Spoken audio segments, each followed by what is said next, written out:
Do you think this might one day be achievable, enabling humans to become completely, if the term applies, self-knowing?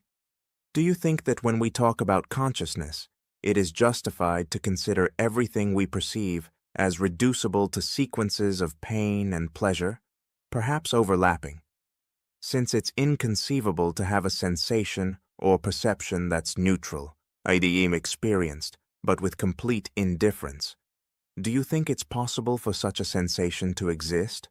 Or are all perceptions inherently emotional? Your question delves into an ancient and intricate debate in philosophy of mind and neuroscience, the relationship between consciousness and the perception of pain and pleasure. The notion that all conscious experiences can be reduced to some form of pleasure or pain relates to a hedonistic view of consciousness, where all sensations are tied to an affective evaluation. Consciousness and affective dimension. When you refer to pain and pleasure, you're pointing to the emotional valence that accompanies conscious experiences. The idea that every perception or sensation carries a component of pleasure or pain connects to the notion that consciousness is inherently evaluative. Every experience has some emotional or affective tone: positive, pleasure; negative, pain; or somewhere along the spectrum between these extremes. Many researchers agree that it's difficult to conceive of a perception that's entirely neutral, with no affective tone whatsoever.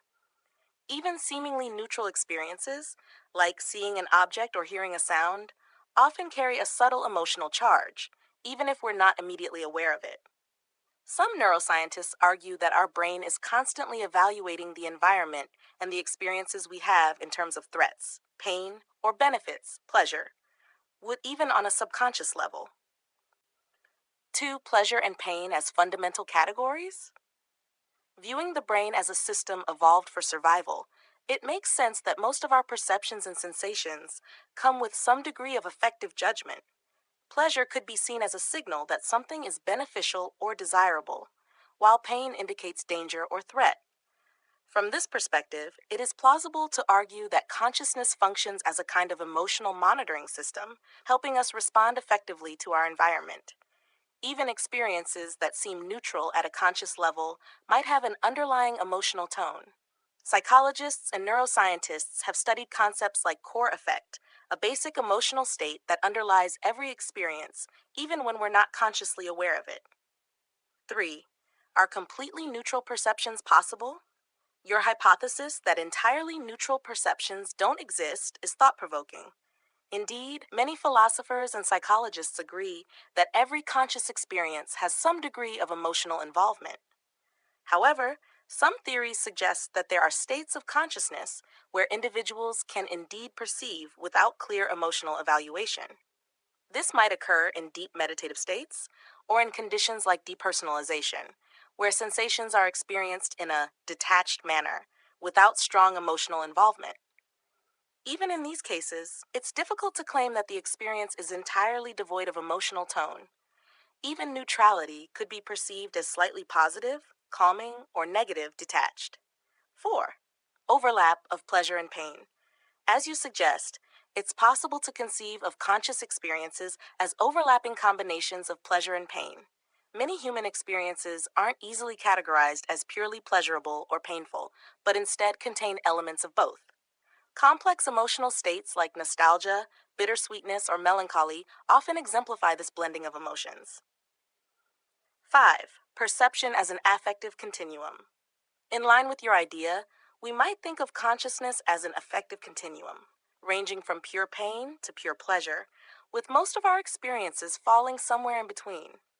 Each conscious sensation carries an emotional component, whether it's overt or subtle, making it difficult to isolate a purely neutral experience. 6. What does it mean to be indifferent? Finally, the concept of indifference is intriguing. It might mean not feeling either pleasure or pain, but even here, a gradation of affect comes into play. Perhaps indifference isn't truly an absence of evaluation, but rather a very low level of emotional activation, where the individual doesn't react strongly in either direction. Conclusion. Your insight that every perception or sensation is somehow colored by pleasure or pain aligns with many philosophical and neuroscientific theories of consciousness. The idea that truly neutral sensations don't exist, in the sense of complete indifference, is supported by the fact that the mind seems to always evaluate and categorize experiences, even on a subconscious level.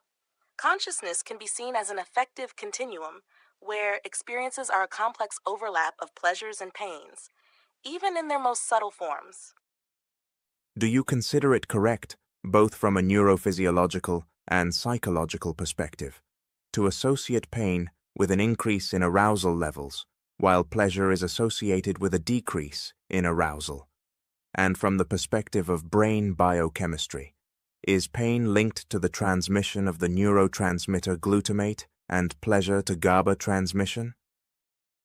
Let's examine the two areas separately: neurophysiological and psychological. 1. Pain and arousal versus pleasure and reduced arousal. Pain and arousal. It is generally correct to associate pain with an increase in arousal, physiological activation.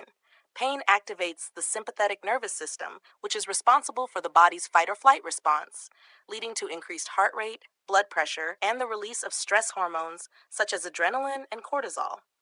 This increase in arousal helps the body react quickly to potentially dangerous situations. In neurophysiological terms, acute or chronic pain is processed partly through the limbic system and brain areas responsible for alertness and emotional regulation, such as the amygdala. This confirms the link between pain and heightened arousal. Pleasure and reduced arousal. In contrast, pleasure is often associated with a decrease in arousal, particularly in relaxation or well-being contexts. For example, pleasure from activities such as rest or meditation induces a reduction in sympathetic nervous system activation and stimulates the parasympathetic nervous system, which promotes relaxation, recovery, and stress reduction. So in these contexts, pleasure is tied to a lower arousal state. However, pleasure isn't always linked to reduced arousal. There are situations where pleasure is associated with increased arousal, such as sexual arousal or adrenaline-driven pleasure, e.g., extreme sports. In these cases, pleasure is accompanied by strong physiological activation, similar to that caused by pain, with increased heart rate and sympathetic response. Thus, while pleasure is often associated with reduced arousal, relaxing pleasure, it's not a universal rule, as some pleasures can induce intense activation. Number 2, neurotransmitters, pain and glutamate versus pleasure, and GABA. Pain and glutamate. Regarding brain biochemistry, it is correct to associate pain with glutamate transmission. Glutamate is the main excitatory neurotransmitter in the central nervous system and plays a crucial role in transmitting pain signals. Specifically, glutamate is released in synapses in the spinal cord and brain, where it stimulates NMDA and AMPA receptors on postsynaptic neurons, facilitating the transmission of pain signals from peripheral nerves to the brain.